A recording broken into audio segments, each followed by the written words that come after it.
একদিন এক তরুণ ছেলে ও তার প্রেমিকা গ্রামের সরু রাস্তায় পাশাপাশি হাঁটছিল। রাস্তার ধারে বৃষ্টির পানি জমে কাদামাটি হয়েছিল। ঠিক তখনই এক সাদা দাড়িওয়ালা বুজুর্গ ব্যক্তি ধীর পায়ে আল্লাহর নাম উচ্চারণ করতে করতে রাস্তা দিয়ে যাচ্ছিলেন। তার মুখমণ্ডলে ছিল অদ্ভুত প্রশান্তি, যেন নূরের আলো ঝলমল করছে। হঠাৎ তার পায়ের ধাক্কায় কাদার ছিটে গিয়ে লাগলো ছেলেটির প্রেমিকার পোশাকে। মেয়েটি চমকে উঠল, আর ছেলেটি মুহূর্তেই রাগে অগ্নিশর্মা হয়ে উঠল। সে আঙুল তুলে বুজুর্গ ব্যক্তির দিকে চিৎকার করে বলল, এই বুড়ো, চোখে দেখে চলতে পারেন না, সব নষ্ট করে দিলেন। আপনি নাকি আল্লাহর বান্দা? চারপাশের মানুষ স্তব্ধ হয়ে গেল। সকলেই ভেবেছিল হয়তো বুজুর্গ লোকটি রাগ করবেন বা জবাব দেবেন, কিন্তু তিনি একটিও কঠিন কথা বললেন না।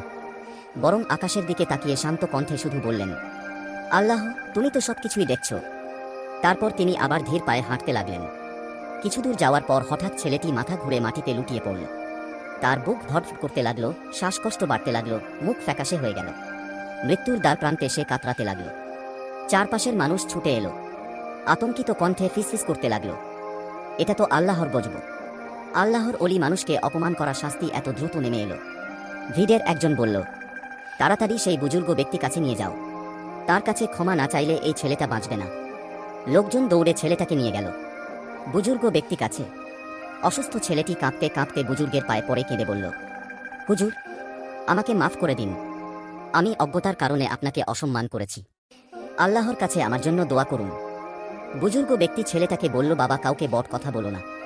তিনি ছেলেটির মাথায় হাত রেখে মৃদু কণ্ঠে দোয়া করলেন, হে আল্লাহ, এ যুবক অজ্ঞতার কারণে ভুল করেছে, তুমি দয়ালু, তুমি ক্ষমাশীল, ওকে মাফ করে দাও। তোমরা সবাই তাড়াতাড়ি সাবস্ক্রাইব করে দাও, যত তাড়াতাড়ি সাবস্ক্রাইব করে দেবে তত তাড়াতাড়ি ছেলেটা ভালো হয়ে যাবে। আল্লাহর অশেষ রহমতে কিছুক্ষণের মধ্যেই ছেলেটির শরীর স্বাভাবিক হতে শুরু করল।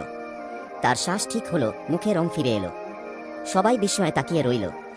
সেই দিন থেকে গ্রামের মানুষ বুঝে গেল, আল্লাহর প্রিয় বান্দাদের অপমান করা কখনোই ছোট ব্যাপার নয়।